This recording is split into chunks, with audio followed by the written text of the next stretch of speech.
In today's episode, I explore my curiosity with voice acting. Today's guest is actor Gary L. Gray. You may know him best as the adorable Nelson Tibideaux on The Cosby Show, but he's ventured into voice acting, and over the years he's been very successful at it. Fallout 4 as Teddy Wright, The Adventures of Jimmy Neutron as AJ, Creed Rise to Glory as himself, and The Fairly Odd Parents, which is returned in a new iteration called A New Wish. And yes, he plays AJ again, but this time all grown up. We talked all about voice acting, like what makes a good voice actor? Do live actors consider voice actors a tier below them? Would he choose Cree Summer over James Earl Jones in a voice actor VERZUZ?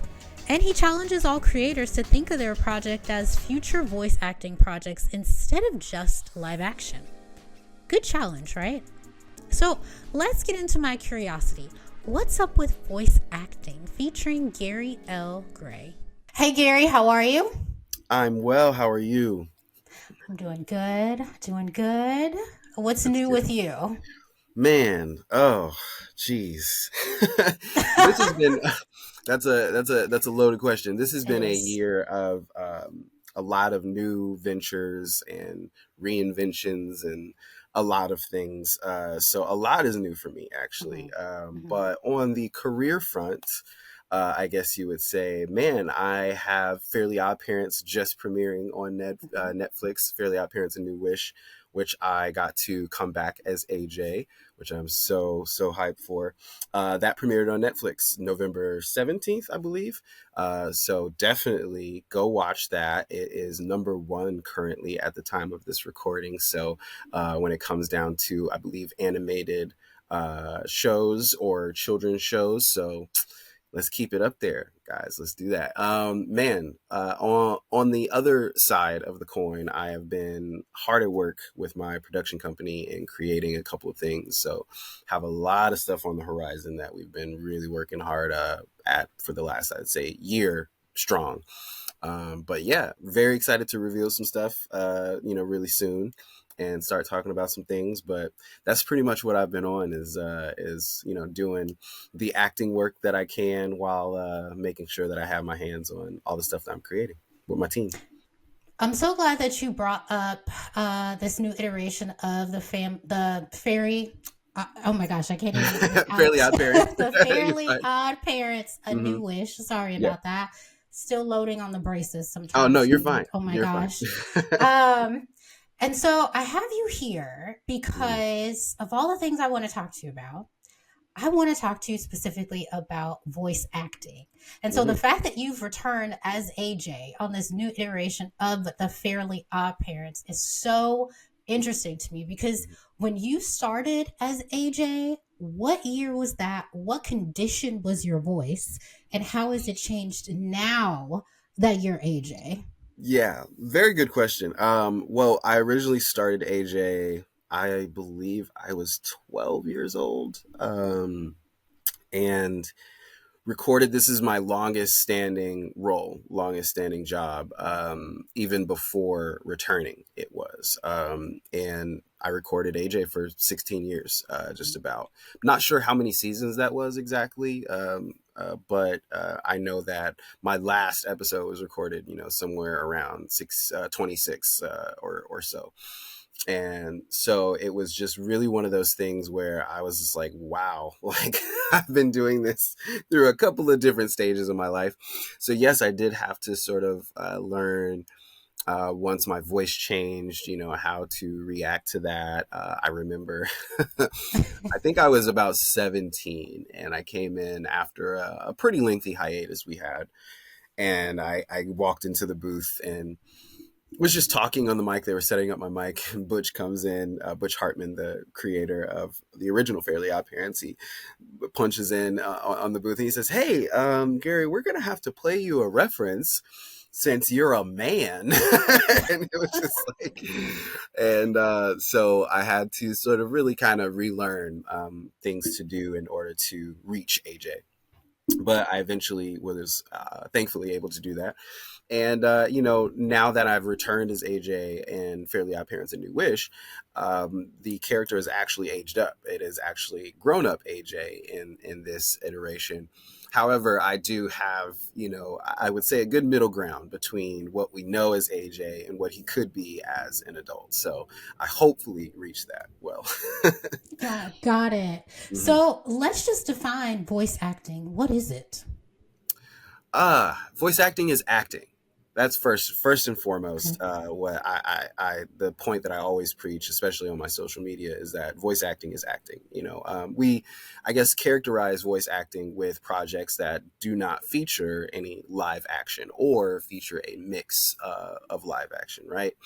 But in the scheme of things, I think because we do that, and because we kind of separate it in that way, and largely have to, it sort of gets knocked down a few rungs in the ladder when it comes down to respect or what people see as acting or performance capability. And I always preach that that should not be the case. It is very challenging. In some cases, a lot challenging, more challenging than live action projects, especially when you get into the realm of video game motion capture work. Even video games without motion capture, there's a lot of repetition. There's a lot of stress on your voice depending on the game. So these people are acting. These people are working very hard, and it is and should be considered, I think, right along the lines of live action acting. But I guess to me, what is voice acting is a way to express myself very freely without having restrictions that are visual. As an actor, any live action project is supported obviously by a lot of things that are, to the eye. You have wardrobe, makeup, set dressing, production, across the board, when it comes down to live action. But with anything that is largely animated, the actor themselves doesn't have all of that to work with and or restrict them. Some see it as a daunting thing, but I see it as freeing because now my mind can roam. Now I can imagine maybe what the animator might do, with this scene. Is my character going to look crazy? Are they going to warp their mouth? Are they going to, have some crazy background happening? I get to play around with that as much as the creators of the show. So I think that for me always speaks to who I am as a performer. I think it's so interesting that you brought up maybe the hierarchy of voice acting Mm-hmm. in your field. I'm wondering if the way that I, as a consumer of what you do, I mean, I contribute to TV and film as well, but not in terms of the acting part. Mm-hmm. So I always wonder if me as a consumer and other people who look at live action versus voice acting, Mm-hmm. if whether we're thinking sort of the same in terms of hierarchy.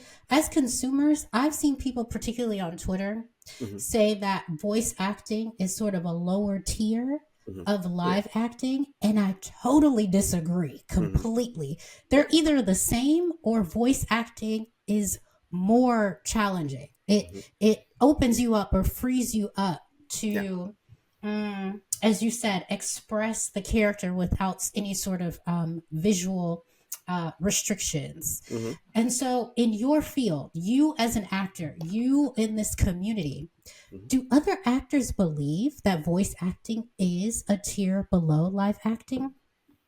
I would definitely say some actors do. But then again, every actor is not the same in regards to how they view the craft in general. So you get people who come in and bastardize it in ways, or you get people who will not really respect what all goes into it. I coach acting, mainly voice acting, but I coach all forms. And one of the main things that I've seen is, people kind of expecting there to be some sort of finite way of learning how to act, and, it's just like, well, I get to go to a few classes and then, that's it. And, I've always been a preacher of, I have not taken a formal class. I've been coached, but I haven't taken a formal acting class. And, you know, even with me being as unorthodox as I am, I still know the value of learning every day and, you know, being a student of this in some way, which is why in my classes, I always preach, be a consumer, you know, be involved in watching and ingesting this stuff. It is what you want to do. You want to be there, watch it, you know, and see how these things are being made and what makes it, you know, to the screen. But yeah, I think that, man, I kind of branched off in my answer. I lost myself on it. Gone too deep. I've gone too deep. But no, I've seen, you know, a lot as far as what people sort of expect, you know, of acting coming in. But voice acting, I think, always gets that bad rap because people think of it as easy. You know, I think people think that being on camera means coming with the fear of being seen, and that there's so much to it, you know, moving sets and, you know, all that goes into it. And that, you know, voiceover is, oh, I'm just going in a booth and, you know, I'm just being zany, you know, and there's so much more to it than that. And like I said, I think it's also because a lot of times people don't do, I guess you would say, character work, and voiceover acting largely is mainly based in character work. You have to know the ins and outs of this character because most of the time you don't know anything else. And so that is really kind of what I feel is distinct about voiceover acting and different, you know, and what doesn't get considered as much because people don't want to do that kind of work. Normally when they're, you know, getting a big role, they kind of just want to dive into it. I want to be famous. And so voice acting requires you to sort of really know, you know, your character in order to really reach an audience, in order to get famous. You know, the best actors or the best voiceover roles are so distinct that you can't think of anyone else playing that person or that role, right? And so that person did all that they could do to make sure that you can't say, well, someone could have did better, you know. And I think that's what's more distinct is with voiceover acting, it's almost irreplaceable because of the work that you have to do. Whereas on-camera acting is not so much, especially depending on the project. And you know, because you have both the live acting experience and the voice acting experience. Yeah. I want to bring up a few people whose voice acting I absolutely love, and I want to get your opinion on it. Ooh. And it's going to sound, Maybe actually, maybe not to you. What'd you say? I said maybe some colleagues of mine. Yeah, maybe, possibly. And I'm very curious because I don't think that you're going to guess kind of where I'm going with this. And I'm curious to know if some of these people's performances are considered voice acting anyway. Oh, okay. First one, Miss Minutes from Loki. The voice actor was Tara Strong. I think she is incredible. Okay? Incredible. The haunting yet welcoming Southern sort of personality she brings to Miss Minutes is brilliant to me. Yeah. Are you familiar with her character in there? Yes. Yeah. Miss Minutes was a great character. And yes, that should be considered voice acting, full stop. But again, it is acting. You know, you can't see Miss Minutes done live action. You know, it doesn't feel right. It doesn't fit. And part of that reason you can't see that is because of Tara's performance, you know, and so it brings to life the otherworldly nature, you know, of the character, right? You know, so there might have been something that might have been diminished because it was live action or because it was another actress. So yeah, in that aspect, you know, Tara kills it every time. I think, you know, obviously I worked with her for years and years, and so it's part of knowing and having that experience. And being in this so long that it becomes second nature. It becomes second nature for you to hear choice words about a character and just kill it. Yeah. Great. Thank you for that. The second one I have is Freddy Krueger. Now, this is odd because Robert Englund, because he has so much makeup on, it's almost like it's not live action to me. I mean, it is, right? But the makeup kind of makes me forget what he looks like, right? I guess supposed to. But his voice, he gave such a unique voice to this terrible human being, Right. this Freddy Krueger person. In that case, would you consider that voice acting? Not necessarily. I think, however, I get where you're going with it, and I think the thing to remember, and like I spoke before with, is that voice acting is included in acting. It is acting, and so every time you create a character, even for live action, you should be considering what this person sounds like. It doesn't always sound like you, and for that, to be so heavily influenced. You look at a recent performance like Colin Farrell in The Penguin, and how different he is, and it's not just about the prosthetics or the makeup. It's because he is embodying who that character is, with his gait, the way he walks, the way he hunches. Even I even noticed he blinks at a different rate, and things like that really sort of add to who this person is and who this character is, and how someone perceives that character. And a voice is probably the most, if not maybe behind, physical appearance in the face, that is what characterizes people and characters to us. So, when you think about that, voice acting is a huge part of just acting in general, right? And so a character like that, what happens is, because the team behind that character has done such a good job at trans furring a actor from being just that person to this otherworldly character, everything around that has made you feel like this person is voice acting, because that's not a Mm. human being. That's not, I'm not looking at a person. I'm not looking at Robert, so I get what you mean in that sense. But I would say that the best way to look at that is a theater performance. Theater has always been something that is obviously a backbone of acting or performance. And in that sense, it's always been also something that has a base that's a little bit more extravagant, a little bit more projected than what you see in most live action on camera projects these days. You're acting for the back row, as they always say. And so with that, you get these larger than life characters, right? You get things that were popular in theater or stage, like operas, or things like that, where there are these huge larger than life characters. And I think that with that, that's kind of what Freddy Krueger reminds me of, is more of like a theater character, a character that was made famous in theater, and then maybe got transferred to live action. That, I think, is the closest way to describe it without saying just that it's a complete live action performance. But I get where you're going. I get it. I appreciate that. Moving on to another horror character Hmm. who I think is, in the similar vein of voice acting, but maybe not, is Jason. All the that We'll see. I'm like, listen, that's good. Like So so what is that, Gary? so here's the thing. I'm gonna speak on this character, but I'm gonna give you a Okay. character that I think is sort of really in the realm of what you're trying to say, but you haven't said it Okay. yet. So Okay. I don't know if it's coming up, but I'm Okay. gonna speak on it. So Jason is not really to me, because even with the, I guess you would say, ad libs that Jason does, that is either A, mainly post production, or B, Foley, which is also post production. So Foley is different than a post production ADR, which is a recording where an actor goes in after the movie has been done and edited.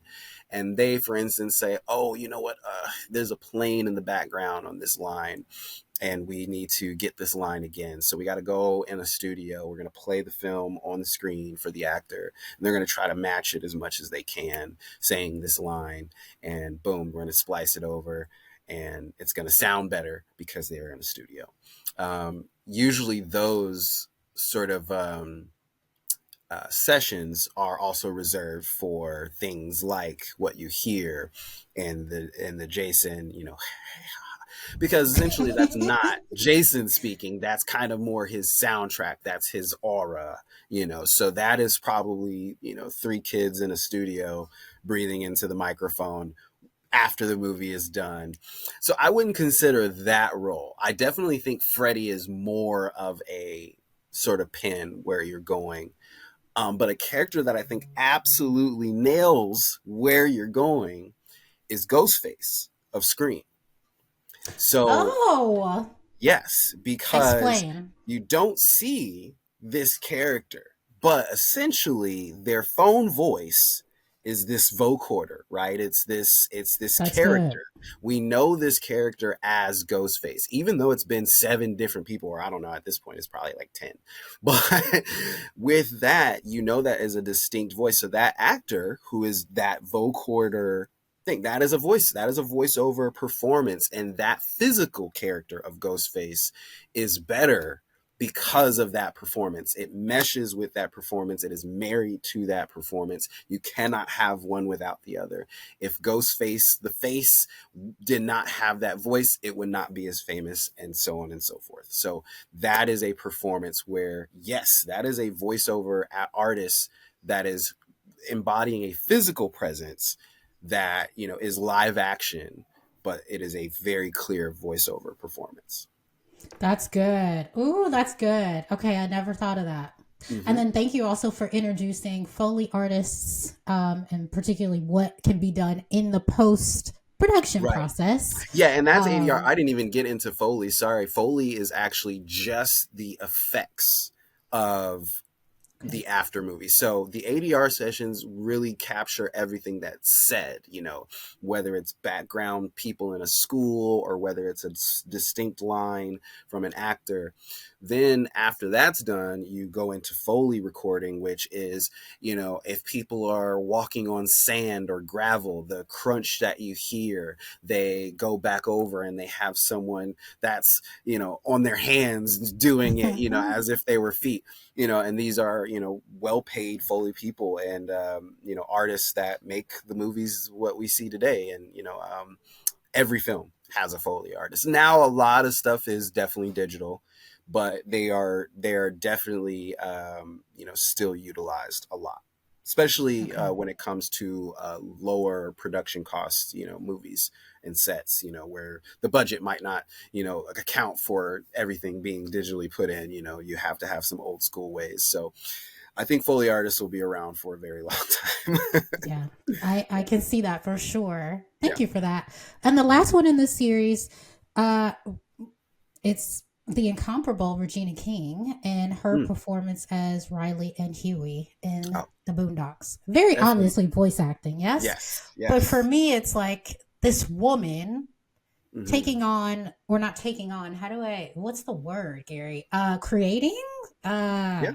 I don't Yeah. know. The voices of I two mean, little boys. yeah, all of those How work. Taking on, creating, all of that works. Yeah, she did all of that. incredible. I Yeah. mean, and from here, if you could, comment on her performance, but also I want you to take us into the booth with you Hmm. as to, and let's do Fallout 4 because I think that's a very interesting one.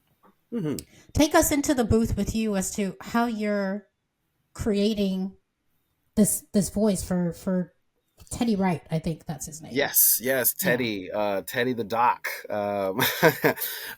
So first on Regina King, she is absolutely incredible, right? I mean, just an amazing actor. You know, it's one of those things that she truly transcends what you think, you know, can be, especially of that era, you know, of actor that came out of the 90s, you know, late 80s, where people didn't think they would ever be in that position, right? I love the fact that she has just turned everything around and made people go, wait, what? We have to respect this person because, oh my Yeah. gosh, you know. And you know, not to diminish what she does, but it's very, very common for women to take on roles of boys or men, you know, in voice Hmm. acting. And with that, you know, I think that's something that needs a light shined on it, you know, just in general. You know, that's part of the reason voice acting is so special, I think, because that woman would never get the chance, obviously, to ever play that character in live action. There's nowhere where she's going to audition for that, you know, even though she can embody that character very clearly, but physically, obviously, those restrictions are going to keep you out of a lot. where now you have women who can let these characters fly. They can let their imagination just be whoever can come out of them. I think is just so great. And Regina King is just someone who I feel may have found, and obviously I don't know her, but I see as that maybe she found a footing, in creating, those characters, because that is just something where you are completely just industry, I guess, disrupting, and it's famous because of that. So yeah, she did her thing. I think both characters are iconic, and just not only the way that they sound, but what they embody. And I think that's also important to know that she took that on as a actor and eventually producer as well with the show. But yeah, with me going into the booth and getting it starts as soon as I get the copy. I'm always preaching, like I said earlier, being a consumer. I live and breathe this stuff. I watch everything that I have the time for. I'm a fan, first, and an actor second. And I think that's usually what sets apart certain actors in the game. Is if you're not a fan of this and you're doing this because you feel like you can, then that's different. I'm a fan and I'm grateful to do it. There's things that I feel like I can't do. I'm always learning, and I'm terrified of what I do. But it keeps the passion going. It keeps me humble in a way. And so I always attack it from just reading about what this character is, what they're about. The environment that I'm in, it all matters. What network this is on, all of that is different, and goes into how I approach the character. When I teach my students, I tell them knowing what these things are as a consumer is half the battle as an actor, because you know what they're trying to get across. If you're a consumer, you know already what is expected of those characters. You watch them, and so it's important for me to do that. And so from there, I just dive deep. I try to figure out how I can effectively.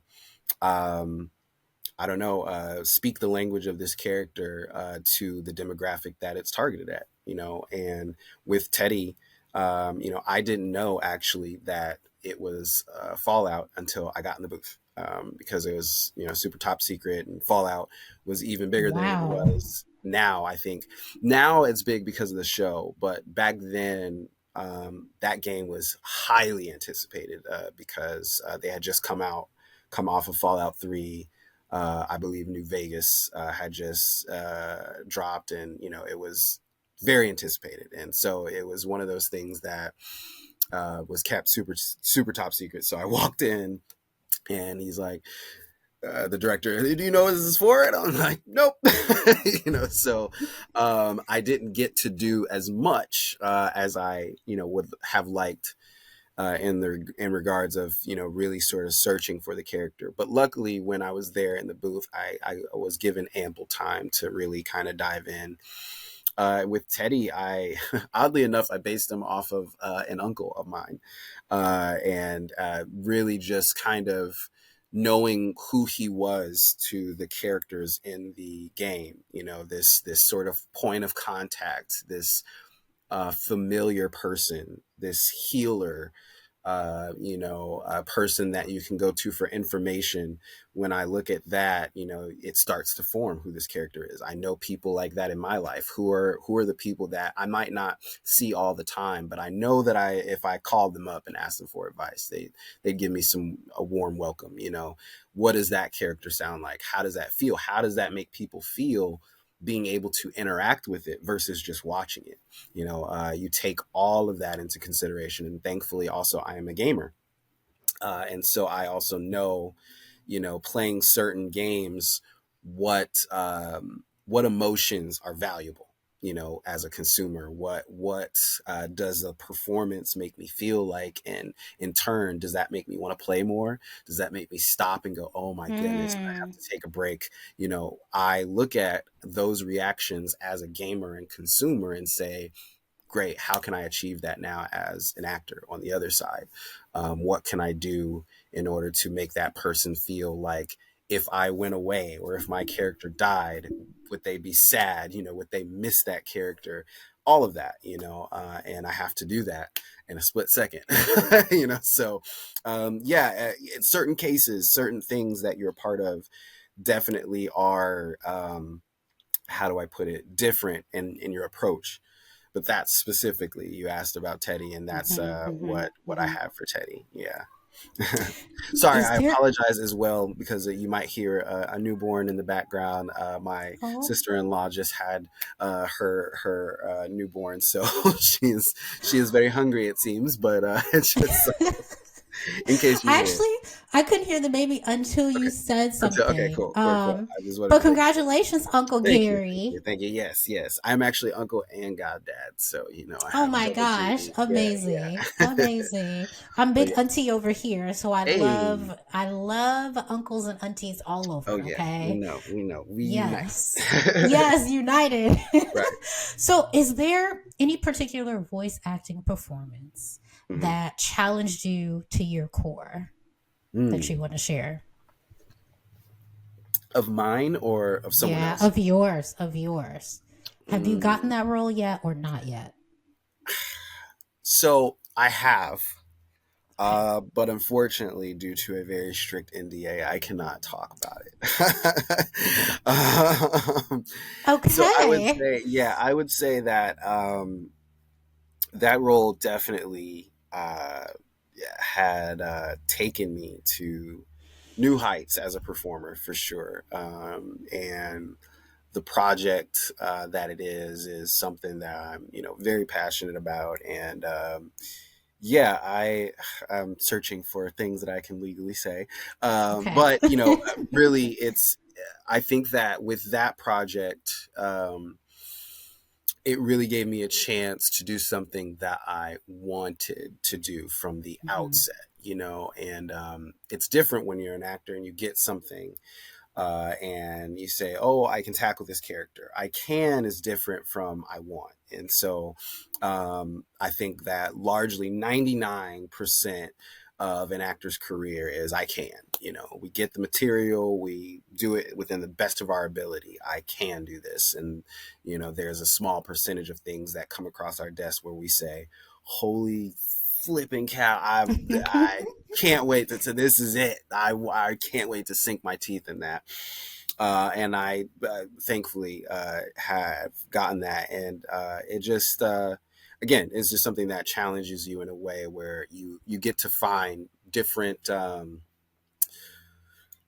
I guess barriers of yourself that you don't normally hit with things that you aren't that passionate about, because since you're passionate about it, you're willing to go further and break into things that you haven't before, and push yourself physically, emotionally, mentally, that might not get with another role because you're not that passionate about it. It's like, yeah, here's a Mhm. good, but because you're passionate about it, it's like, man, I want to see this in such a way that I'm gonna stretch myself for. So yeah, I'm thankful for that. One that I can talk about, because I know that that's kind of sucky, but man, VOYs, man, how do I put it? Stretches me or has stretched me voiceover. I don't know. I would say it would have to be Fairly Odd Parents, just because of the nature of being a part of this character for so long and a part Mhm. of this project. Not only has the character been different, sort of throughout the years, but the show, and now it is actually different, with a new show and a new wish, and to sort of, I guess, adapt to that, may have been challenging at times. But man, I'm very thankful to haven't really had something that has been uber challenging to me in that nature. Fallout was a little bit, I guess, strain, probably the most strain I've had on my voice Mm. for a project to date. I can say that, but even then, I look at that stuff as like, yeah, bring it on. You know, it's really hard. I'm not the guy to be like, yeah, what was challenging? Because you know, with acting, I don't know. There's that sort of just uninhibited, you know, I don't care attitude with me when it comes down to certain things. So I try to be fearless as much as I can. You know what's interesting about this? You have live acting experience, right? In general, when I think of live acting, particularly dramatic roles, Mm-hmm. very cost, what's the word? Um Roles that kind of cost you something, Mm-hmm. even when you're not doing the role anymore. Mm-hmm. Mm-hmm. Does voice acting have that as well, or is there more of a levity and a lightness to it? Ooh, that is a good question. Yeah. One of the main things that is moving in the animation industry right now is the idea or the notion that uh, animation is less than when it comes to live action, as far as the stakes or as far as how you should perceive a project's seriousness, right? You know, the blockbusters that we know and love are, for the most part, live action. And if it's a blockbuster or if it's something that made a lot of money in animation, it's typically something Disney like, right? You got your Inside Pixar, Out, you know, Pixar, right, yep. all of that kind of Hmm. thing. But to have a project mirror live action as far as tone and seriousness, pacing, even going as far as to say the cinematography, dialogue, um, all of those things, and then make it animation, it's not really seen, because even the industry itself, the powers that be, view animation as a child's Got it. thing, or it's not that. We have some cases littered throughout our history, obviously, with the trying of things, with things like Who Framed Roger Rabbit. You know, okay, cool. Maybe we don't animate everything. Maybe we have just some animation and we have to merge a storyline with live action in some way. And that's basically what it's about, is having these, you know, there's all those exceptions that have to be made in order to have animation be included in adult things, right? And then you have the era, that Who Framed Roger Rabbit era, you know, sparring things like, Bebe's Kids and A Cool World, you know, where there were these sort of adult world live action things that were then mixed around with animation to make it okay that we were watching cartoons, right? Then you have the era after that where you have cartoons that were big budget but were largely aimed at children. You know, this is the Pixar boom and so on and so forth.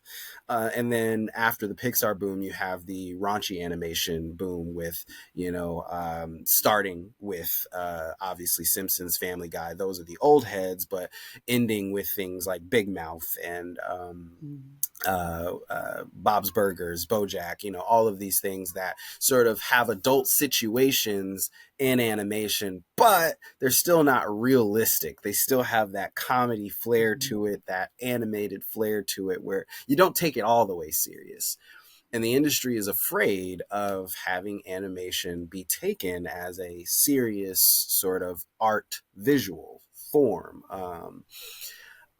But there is a change happening there. For instance, Intergalactic, the wonderful project by Kid Cudi on Netflix, Mhm. is a great example of having animation in a adult situation also look adult, look like something that the 25 to 35 or 40 crowd would want to sit down and watch and not feel like I'm watching a cartoon. Very recently, obviously, the height of Blue Eye Samurai, which was the not Oscar, Emmy winner of last year's Best Animated Show, very largely blurs the line, if not obliterates it, between what should be considered the subject matter for animation. You know, there are sexual assaults, there's hyper violence, talks of racism, sexism, and things like that. And I think that it won the Emmy. Also, I called it. I think that it won the Emmy because people were finally starting to realize I don't have to view animation as a different, medium, or as a medium that I have to prepare myself to say I'm watching something childish for. Arcane, also a Netflix project, which is premiering their second season right now. Another great example. And so these things now are trying to get the general audience, hip and saying, it does not have to be childish. It does not have to make you laugh for it to be animated. It can be serious. It can be dramatic. It can be, gut wrenching and tear jerking and all of those things that you would expect from a live action project, but just be animated. Why can't that medium, that visual medium, impress you like a live action can? And to me, it's a really weird thing as well when we have movies that are very largely CGI now, where I'm like, you're pretty much halfway there. Marvel movies are 60% CGI, and that is animation. What we, even though it looks realistic, it is still animated. People who call the new Lion Kings the new live action Lion King. I'm like, that's not live action. It's not live. That is not a live lion. That is animated. Like, so for me, that is what's important. But again, we don't know these things, and we're ignorant to these terms because the industry doesn't treat it as such. And until the industry treats it like that, the audience is never going to know what to expect from those projects. But like I said, hopefully the projects that I mentioned have been changing minds. Lord of the Rings is actually coming out with an animated feature film in December, which I really stress everyone to go watch, because animation needs to be able to be in the theaters without it having to be the new Disney or Pixar flick. We had that, a long time ago, Treasure Island and, all of these great animated flicks that weren't a part of this sort of rolling motion were able to premiere in theaters because people liked watching, original animation. So I think that as long as we can get back to that, we'll be all right. I love that. I want to throw in two more projects to animation that doesn't necessarily feel childish. Because as you were talking, I was like, oh, these two are coming up for me. Of course, Marvel, which I love. I have to say, I'm a big, big fan. Oh, yeah. Mostly because of my husband. My husband loves Marvel movies. Okay. But the Miles Morales movie, I felt like it wasn't very childish. And Marvel series called What If. Right. I think they did two What Ifs. I'm talking about the first one, on the second I haven't season. seen the second one. Okay, got it. Yeah. And they felt very adult and very dark. Like the first one was extremely dark. Like Benedict Cumberbatch's multiverse Doctor Strange's were nuts. Okay. So I'm like, oh my God, you really had to go to a deep place there. Right. And then lastly with The Lion King, I have a very spicy take on the situation. Okay? Spicy take. Listen, spicy take alert. I haven't even seen the movie, but from the trailer, I was like, yeah, this is it's okay. This is, you can say it. yeah. I mean, here's the thing. You're gonna have things that you feel are not necessary, or not needed. And this is not a dig at the artist that created the project. There are very much people who are hard at work making sure that is the best thing that it can be. But I speak as a producer, as a consumer, as an actor. And that is kind of one of the things that I pride myself with, is that I'm not going to hold my tongue about what I feel as a consumer. I'm not even speaking as a person in the industry with this. If I'm just going to see these things, I loved The Lion King. I loved Lion King 1.5. I love Lion King 2. You know what I mean? So for me, I'm a fan again, and so I feel the right to speak on this as a fan and say, I don't think that it was necessary. I think that also people now see the live action, sort of trend happening. And everybody's going to always get hip to those, and you're going to get fatigue when people get hip. That's just the way it works. And I think that what they were not understanding was we were also resurrecting memories when we were doing these live action sort of, versions. Yes. And Jungle Book succeeded in that. But when you start oversaturating it, now we're no longer resurrecting memories, and now we're just kind of churning out these sort of projects that are supposed to be, different versions of what you've already put out, right? And I think that that's kind of where it got lost. It stopped being cool. Jungle Book was cool. Jon Favreau did an amazing job. I don't even like Jungle Book like that, like the original.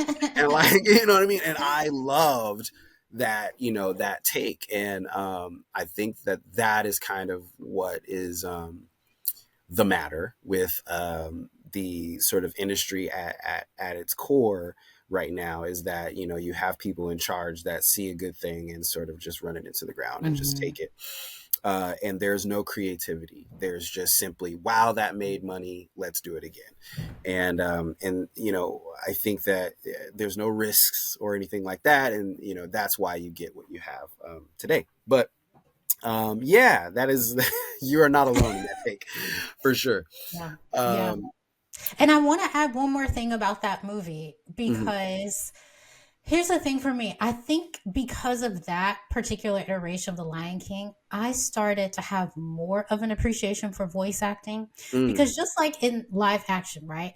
There are movies that don't hit the mark and you're like, what were they thinking? Okay. The acting wasn't good. The casting wasn't good. And so here's my spicy take, and I'm not afraid to say it. No, go ahead. I just don't think that the acting was strong. I don't think it was strong. Especially when compared to the original with a heavyweight like a James Earl Jones. I mean, come on. This is Jason Weaver. Okay. Yeah. You have this amazing direction, amazing production, all the things to make it as successful in such a memory sort of churning, a lovely memory churning project. And so to your point about studios making movies, because they look at the original iteration as, okay, this is a way for us to make a quick buck. Instead of, I mean, money is important, right, to a business. I get that. I'm also a business owner, but also, how is like they ain't got it. Exactly. It's not like they don't have it, and it's not like they can't source newer stories that can get them the bottom line that they want, right? So for me, it really came down to the voice acting, which I thought was very poor. I thought it was just poor in general, and then when you compare it to the original, it's like, y'all come on. And so for me, it's really the respect of voice acting, because I don't believe that everybody can do it, just like I don't believe everybody can do live acting. And so when you're thinking of doing something to be famous, which I think is also a problem in itself, and then you find yourself, hopefully people can take criticism and understand where they need to be and where they don't need to be. I just think it's a great example of how people really need to respect the craft of voice acting. Definitely. That's all I'm saying. Yeah. No, I completely get what you mean. I very famously got attacked, I believe the year the first one came. And I had said something to the tune of, I believe I was like, man, I don't know if I can take this new Lion King, because I don't hear Nala. All I hear is Beyonce. I think that's what I said, or something like that. Right. And man, the Beehive tore into me when I tell you, I got death threats like crazy. It's insane. And essentially, even then, like I doubled back then, and I even said it when I posted this stuff. I was like, I didn't mean to say that she's a bad actress, because I think Beyonce is actually a lot better than a lot of people think. She just hasn't had roles that sort of, highlight the things that she can do well, I think, in my opinion. But for me, I'm like, with that, it's just an idea that you have to become these characters. actors. You know, if you have a Yes. persona, Yes. you know, there is definitely a couple of times where you can say that there is a role that, oh, this speaks to this person in the way that they act. You know, Eddie Murphy's Mushu, you know, for instance, in Mulan, you know, Mhm. you Mhm. see and feel Eddie through that animation, you know. But when it comes down to certain things, it's like you have to take yourself Mhm. out of that. Mhm. This is not a character where you can just hear, you know, Donald Glover, you know, throughout, you know, Mhm. and expect that to be enough.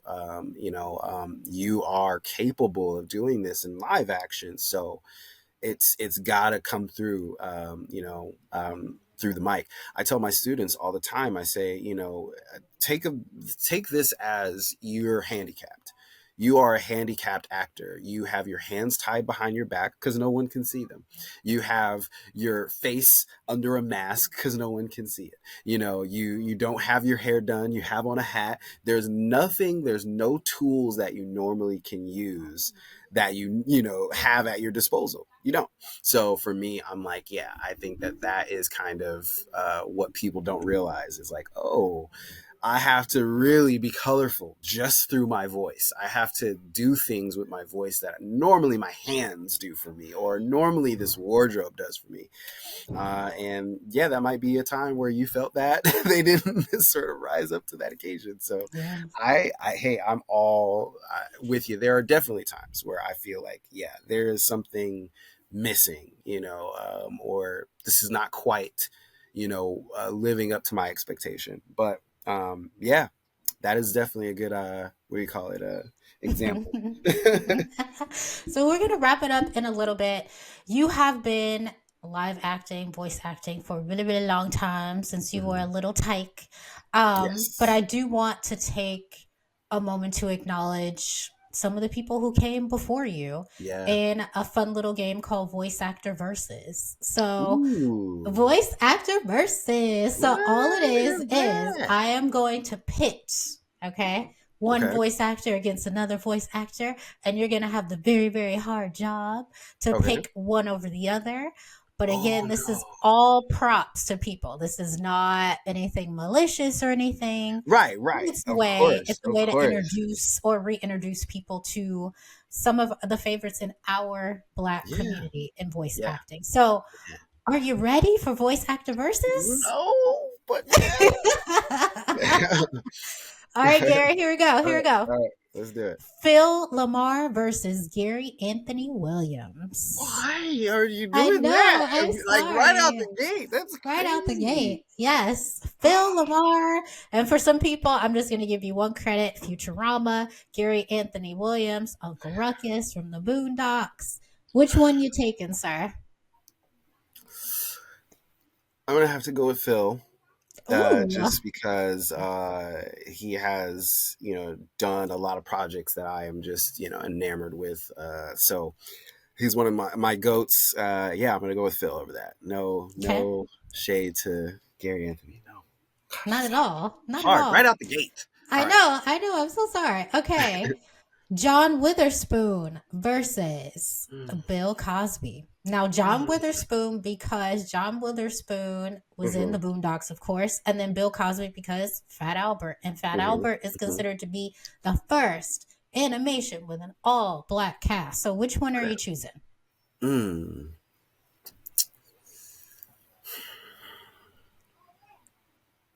You know, I honestly, this might seem a little odd, but I'm gonna go with John Witherspoon. Okay. Because I think even though Bill did Fat Albert in a time where it was very fresh and new, Yes. and groundbreaking, I think that John Witherspoon, um, being in the booth at the social media era is a different ball game, and to have characters and distinct voices where people know that's you, you know what I Mhm. mean, I think is such a joy for uh, where John was in his career at the time. I think that that was just kind of a beautiful thing that an actor like him, who had been doing it as long as he had, could find new life and fresh life in a role like that where it's beloved, and I think that is there's something beautiful in that. So I'm gonna go with John on that. Okay. Yeah. Sounds good. Next up, Chris Rock versus Eddie Murphy. So you got like Osmosis Jones against Yeah. Mushu. Against um, Mushu. Or Donkey from or Shrek. I Donkey. mean, so many. Yeah. I'm gonna go with Eddie. I'm gonna go with Okay. Eddie. Okay. Eddie just it's one of those things where even though he doesn't have to do much to distinct his voice from himself, even though he doesn't do that, those characters are still him, if that makes sense.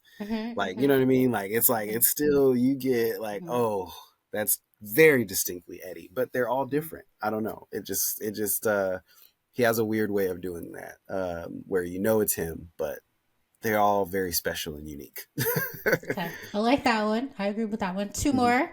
hmm Regina King versus Jeffrey Wright. Oh, And I know of Jeffrey Wright's whoa. voiceover. The one that is big for me is the What If. He plays the Watcher in What If. And that voice, I'm like, oof. So Regina King versus Jeffrey Oh Wright. They're God, both heavy hitters. that's terrible.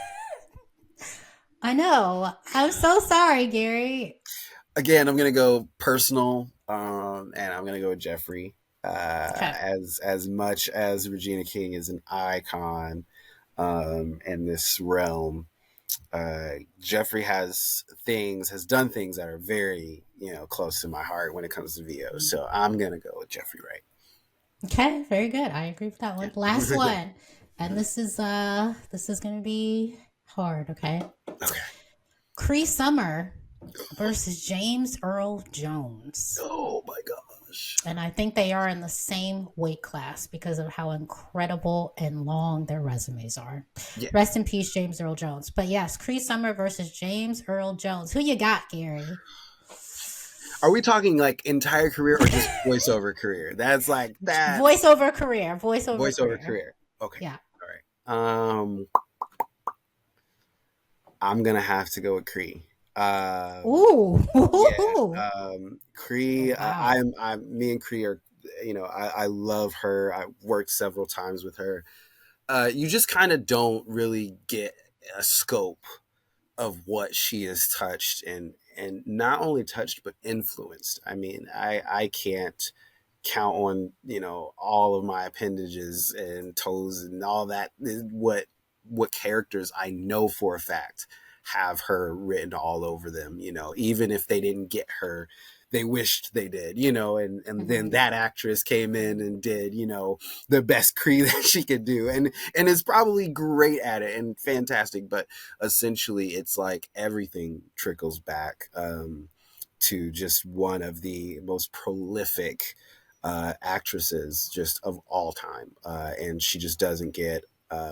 She gets a lot of credit, but still doesn't get as much that she deserves. Mm-hmm. Like just being a black woman in that space that has had the chokehold on voiceover that she's had for as long as she's had, and just year after year is giving you an iconic character.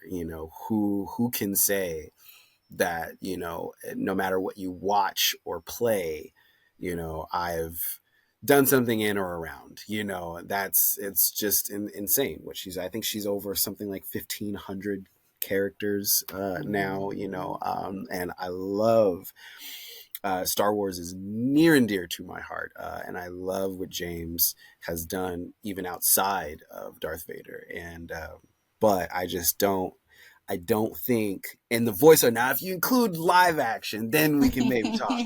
But I think that Cree again, just role after role, iconic project after iconic project, and um, does it with ease. I think that it's also something to see a black woman who is just so free and so like herself, and doesn't have like the visibility that a Regina King gets, but is just as much of a titan and free to do it and free to do it as she pleases. I think is something so cool about that James, even though he has a great voiceover career, was still a very much a normal actor when it came down to how he was perceived. He was perceived like every big actor of his stature, right? But Cree somehow manages to be this almost mythological creature in Yeah. voiceover, where it's like, if you've seen her, you're one of the lucky ones, and it's like,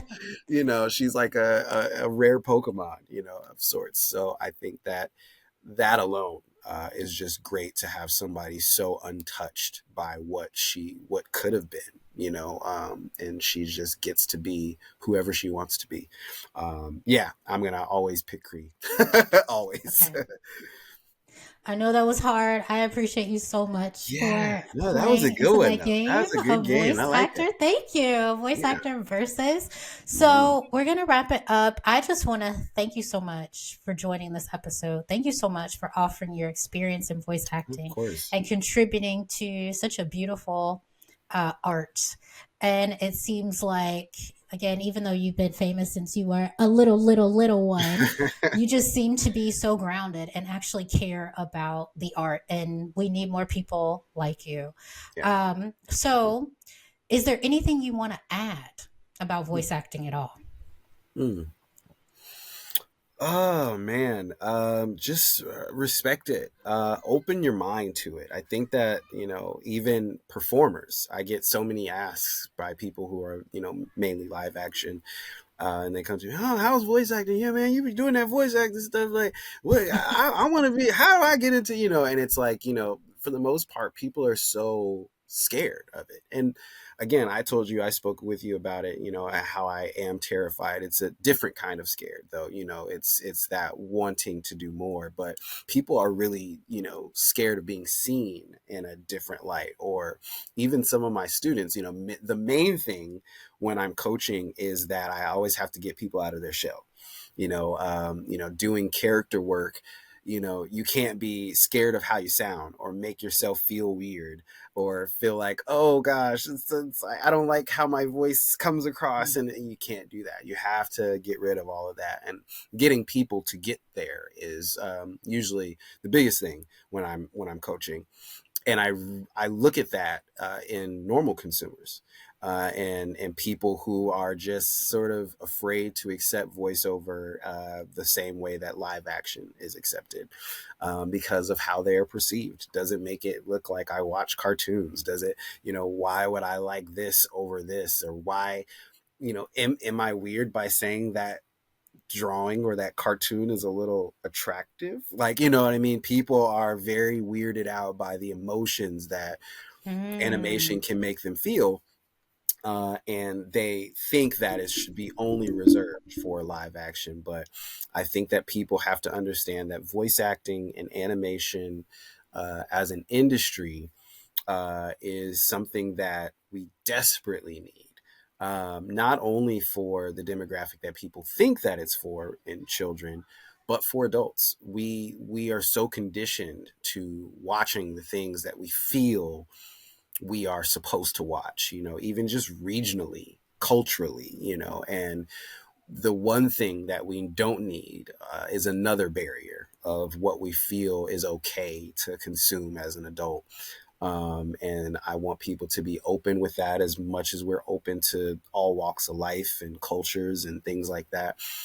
It is another medium, just as much as you are wanting to go to visit a museum. It's another art. Just as much as you want to walk into a movie theater, you should be able to sit down and watch an animated show. It's just another form of ingesting, what we are all watching. And so just take it seriously. And it's, I think, getting to a point where people are able to see, I guess, other stories and other viewpoints through animation. We have a lot of really cool projects that are pushing the envelope. Like you mentioned, What If, which is a really, really good one. And I think that the more and more we have that content, the better. So creators that are into trying to get those stories across, one, contact me so I can help. But also, two, don't be afraid. We need that. If you have an animated project that you're saying, oh, well, I don't know if this is going to be perceived, the right way. Again, I encourage everyone who is looking to make content, think about it in animation form. Just think about it. What you think can only be live action, would maybe surprise you as an animated project. Think of the things that you could do or the ideas that you could play around with. And as consumers, I think we need to be open to all of those sort of, I guess, branches of what we can sort of see and consume as a show or a film. And voice actors specifically, this is a very trying time. Strikes, AI, all of that. And I just say, just be diligent in building your brand, who you are, what you want to do, not what other people are doing, not with what your representation might want you to do. Be what you're comfortable with and do what you're comfortable with, because your performance depends on it. And if you are not comfortable, or if you're in a situation where you feel like you aren't maximizing anything, people are going to feel that when they ingest what you're doing. So I think that it's very important for us to do, I guess, what is best for us as voiceover artists, especially now. Protest, stand strong with animation, stand strong with the guild, and let's get more as an industry, because we have been sort of, I guess, cheapened for way too long. So let's start the revolution of sorts. And lastly, how can the people find you? This will be in the show notes, but let us know. Yeah. I am on Twitter, not for long, mainly. I am mostly on there. My audience is mainly there, but I am at Gary L. Gray. However, as we know, Twitter is turning into a cesspool with recent announcements and things and developments. So I will largely be migrating over to Blue Sky, which I am also at Gary L. Gray there as well. I'm also on Instagram at Gary L. Gray. Again, Gray with an AY, not an EY. But I'm trying to think of what else. Your company.